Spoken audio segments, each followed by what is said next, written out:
നമ്മുടെ സംസ്ഥാനം വളരെ ഗുരുതരമായിട്ടുള്ള സാമ്പത്തിക പ്രതിസന്ധിയിലൂടെ കടന്നു പോവുകയാണ് എന്നാണ് ചീഫ് സെക്രട്ടറി ഹൈക്കോടതിയിൽ സത്യവാങ്മൂലം കൊടുത്തിട്ടുള്ളത്. മാത്രമല്ല, മുഖ്യമന്ത്രി അടക്കമുള്ള ആളുകൾ എല്ലാ ദിവസവും പറയുന്നത് കേന്ദ്രം ഞങ്ങൾ ഞെരുക്കുന്നു, പണമില്ല എന്നൊക്കെയാണ്. കേന്ദ്രത്തിന് കൊടുക്കാനുള്ളതൊക്കെ കേന്ദ്രം കൊടുക്കുകയാണ്.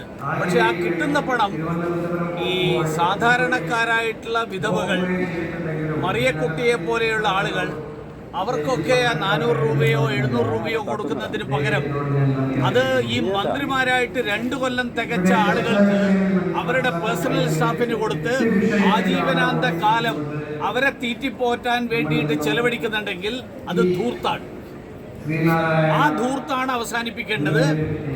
അതല്ലാതെ ഒരു വശത്ത് മാർക്സിസ്റ്റ് പാർട്ടി അവർക്ക് വേണ്ടപ്പെട്ട ആളുകൾക്കൊക്കെ വാരിക്കോരി പണം കൊടുക്കുകയും മറുവശത്ത് സാമ്പത്തിക പ്രതിസന്ധിയുണ്ട് എന്ന് പറയുകയും ചെയ്യുന്നത് ജനങ്ങളെ കബളിപ്പിക്കലാണ്. Beacon news Varkala.